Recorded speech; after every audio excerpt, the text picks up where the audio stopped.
Hi, I'm Bill Holcomb, and thanks for joining me for today's watercolor landscape tutorial. Here is a list of the materials for today, and you can download my free sketch from the link in the description. Let's get started by laying down a wash for the sky. I start with a very light wash of yellow from the top of the paper coming down part way, and then I have a mixture of the Windsor yellow and some of the alizarin crimson, but very light again. And I'm using the mop brush at this stage, coming up to the tops of the mountains. Then I can neaten those areas with a smaller brush, like your number 4. And that is all being kept wet, because we're going to do wet in wet sky. So the mop brush, using that for some Windsor blue, clear Windsor blue, coming part way down as one large wash. And then after you've done that, you do little strands of blue, still using a mop brush. Then we can go to your number 10 for a little bit more accuracy and even thinner blue. Remembering that as we get into the distance, clouds do get thinner. So these at the very top of the page is a mixture of the Windsor blue and the alizarin crimson, much more blue than the crimson, and using your number 10 brush to create cloud shapes, all wet in wet, so you're working quite fast. But the good thing about this paper is it will stay wet for a good amount of time to allow you time to do wet and wet washes. The distant part between the ranges of mountains here now, I want a hazy feel to it, so I've got a much weaker version and added that as wet in wet.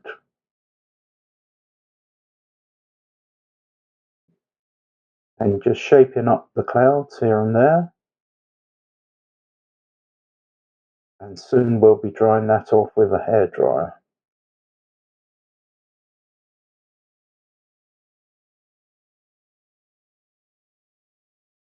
Got good cloud shapes, getting thinner as I get to the horizon. Now that's dried off with a hairdryer. I'm adding on the mountains a light mixture of your Windsor yellow and alizarin, or even you could use a little light red, but a tiny touch because it's very strong. Remembering here that the light source is from our right, so certain areas to the left will be lighter as they're catching the sun, and other parts on the right will be light as well. You'll see from the finished painting that we will show you what I mean about those contrasts. For those dark areas at the tops of the mountains, I've done a mixture of light red and the Windsor blue. And then because there's little green areas of shrub, etc., in certain areas, whilst wet, doing wet in wet, add in a mixture of Windsor blue and the permanent sap green and fusing that in to the darker brown colour. Continue in that fashion, and as it dries, you can use the side brush scraping technique to add texture to the mountains, to make them look and feel much more like rocks and mountains.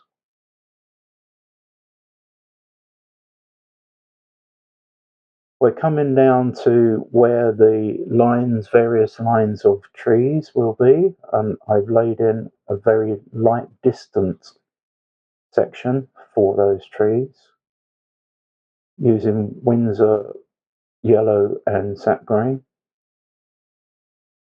And there are various bushes that come down towards the water, and so I've painted around those for now, which we call negative painting, as you would have heard me mention in other tutorials. Then you can go to a much smaller brush for laying in these trees. There are quite a few to deal with, as you'll see from the finished painting. And you can see the white stripe there where there's a waterfall from that mountain range, just near where I'm painting the trees now. So I've been careful to leave the white of the paper, the English style of using the white of the paper for our whites, rather than an opaque colour like Chinese white. This works much better, is more realistic, because the opaque colour, if you use it, does jump out, doesn't look natural.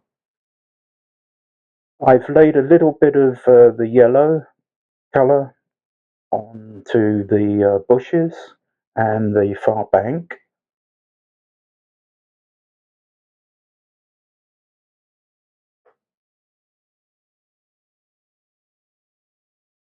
And using the small brush again, like your number 2, for these very distant trees. You will see that there's a much more distant mountain, just part of it showing in the middle of the picture, which I've done as a very light blue. You can add a tiny bit of red to it, but not much, because you want that blue and hazy for the distance. Of course, that was dried off with a hairdryer before I started laying down trees that are nearby and partly overlap. The reason why I put the yellow on these bushes and the bank is that they're catching the light, and when I lay down the greens on the bushes, I'll be making the left side darker. As I'm doing now, I'm using the side of the brush scraping technique with your green mixture, and purposefully leaving those yellow areas on the right and at the top of these various bushes and little trees and so forth that you'll see we come on to. There are those rocks added with pencil. Now I tackle the left side of the mountain range, and that largest mountain is called El Capitan. So lay your dark brownish colour first of all at the top, and then dip your brush in water, slightly touch the brown and drag it down. This helps give realism. And continue that process all the way across. Once again, you'll see some large trees on the left here that we'll be using the negative painting technique again for. So just the same process for these mountains, and vary your colours and scrapes here and there, make it look as realistic as possible. Light first, as always, and then going into your darker colours. There's a little section here on the left that slopes down. This little slope has got different colours of foliage on it. So lay in your light colour first, then whilst wet, lay in your darker greens. And here and there a little bit of the brown mixture. You only need to come so far down because it will be a tree covered area.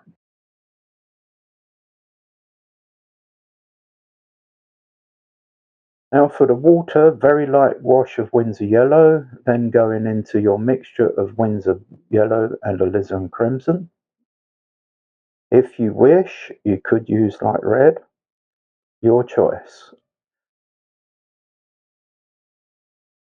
And remember on the far back to leave a little strip of paper left white, and also in the distance on the left of the painting there, where the river comes round a bend, we've got some white water as if it's a little bit of a white ripple surface, and it's clear.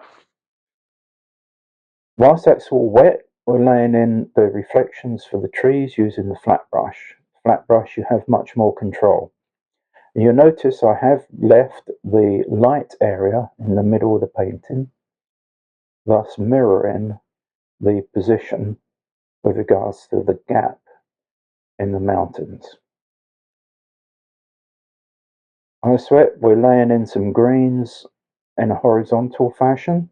And remember to like and subscribe, please, because we'll notify you of future videos. And also, please forward to your friends so they can get the benefit of these tutorials as well. And don't be afraid to make comments and suggestions for future tutorials. There are some little strands of grasses and so forth coming out of rock areas, which I'm using the flat brush for. Light green first. These are just next to the rocks that you'll see coming in later. Then go into your darker greens. The flat brush here at half size is very good for accuracy of the strands of the growth.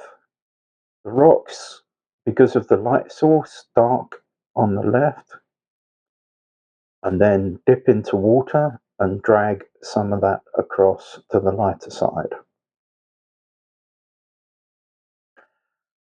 You can add a little bit of variation in the rocks with a little drop of light blue as well, as I've done.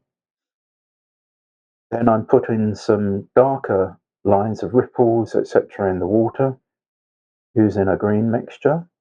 And remember that the further away you get towards the far bank and where the river comes round, those lines will be much thinner.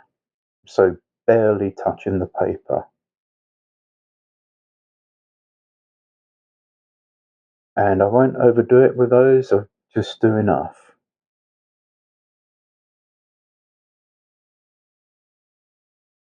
And then having completed a little bit on the right side, here we have the finished painting.